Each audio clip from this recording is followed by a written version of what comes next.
Herman Bika, juriste en formation. Dans cette vidéo, je vous présente les différentes branches du droit. On est parti.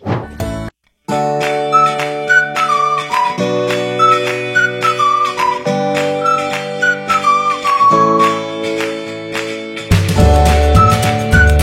droit admet plusieurs branches, tant au niveau national qu'au niveau international. Au niveau national, le droit est constitué de 3 branches. Le droit privé, le droit public et le droit mixte.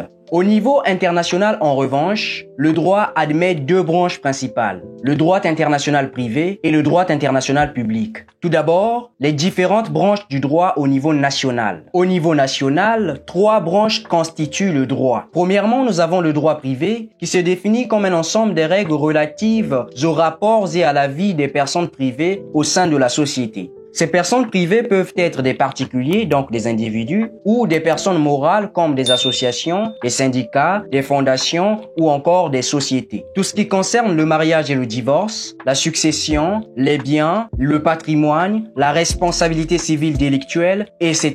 relève du droit privé. Le droit privé est une branche du droit constituée de plusieurs disciplines, à savoir le droit civil, le droit commercial, le droit social constitué du droit du travail et de la sécurité sociale, le droit de la concurrence, le droit de la consommation, le droit bancaire et bien d'autres. Ensuite, nous avons le droit public. Le droit public, c'est la 2e branche nationale du droit. Au niveau national, le droit est constitué de 3 branches, le droit privé que nous venons à peine de parler, le droit public et le droit mixte. Parlons cette fois-ci du droit public. Le droit public, qu'est-ce que c'est ? Le droit public est une branche du droit constituée d'un ensemble des règles relatives à l'organisation et au fonctionnement de l'État, des collectivités territoriales et administratives, ainsi que leurs relations avec les personnes privées, notamment les associations, les syndicats, les particuliers. En réalité, le droit public gère le fonctionnement des administrations, ainsi que les rapports entre l'administration et les particuliers. Il est cette branche du droit qui gère les institutions politiques,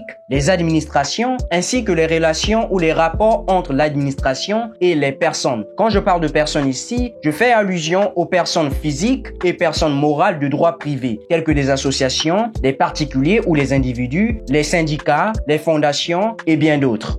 Le droit public est constitué de plusieurs disciplines, entre autres le droit constitutionnel qui définit l'organisation et le fonctionnement des institutions politiques de l'État, à l'instar du gouvernement et du Parlement. En dehors du droit constitutionnel, le droit public loge d'autres disciplines comme le droit administratif, le droit fiscal, les finances publiques et bien d'autres. Enfin, au niveau national, le droit est constitué d'une 3e branche appelée le droit mixte. Le droit mixte, en réalité, est une branche du droit constituée d'un certain nombre de disciplines faisant appel à la fois au droit public et au droit privé. En réalité, cette branche du droit regorge des disciplines dont la distinction entre droit public et droit privé n'est pas absolue. Alors, parmi les disciplines constituant la branche mixte du droit, on peut citer le droit de l'environnement, le droit pénal, le droit judiciaire privé, encore appelé procédure civile. Ces différentes disciplines visent à la fois la protection de l'intérêt général, l'intérêt défendu par la société, et la protection de l'intérêt privé, l'intérêt des personnes de droit privé, tels que les intérêts des particuliers. Dans le souci de préserver ces 2 intérêts divergents, le droit pénal, qui est une des disciplines mixtes que nous avons citées, protège à la fois les intérêts de l'individu, la personne poursuivie, la personne soupçonnée d'avoir commis l'infraction par les principes directeurs du procès pénal, notamment la présomption d'innocence. La personne soupçonnée d'avoir commis l'infraction est présumée innocent en vertu de ce principe jusqu'au prononcé du jugement. Il s'agit là d'un principe qui vise la protection des intérêts privés, la protection de l'intérêt de la personne de droit privé, le particulier ou l'individu. Et en dehors de cela, la société poursuit la personne soupçonnée d'avoir commis l'infraction dans le but de protéger l'intérêt général, puisque l'individu, la personne soupçonnée d'avoir commis l'infraction, a posé un comportement interdit par la loi et donc est allé à l'encontre des intérêts de la société, est allé à l'encontre de l'intérêt général. C'est pourquoi la société, garante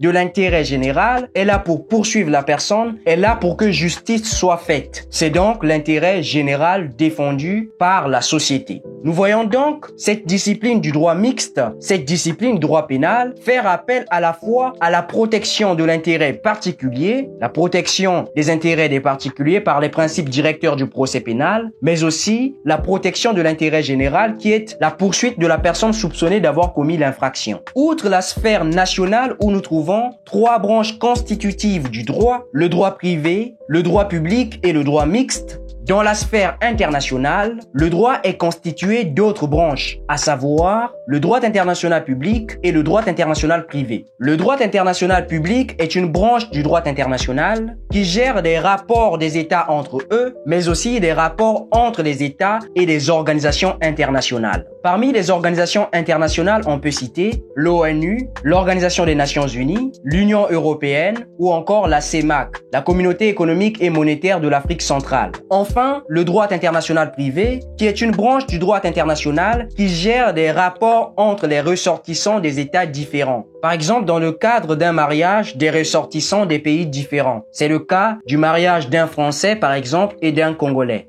Le droit qui sera applicable, c'est le droit international privé. C'est le droit qui gère des rapports entre les ressortissants des États différents. Alors, je vous remercie d'avoir suivi cette vidéo. Si elle vous a plu, aimez-la, abonnez-vous et partagez-la avec votre entourage. Et si vous avez un peu de temps, vous pouvez regarder la dernière vidéo que j'ai publiée juste ici. Et on se dit bye bye.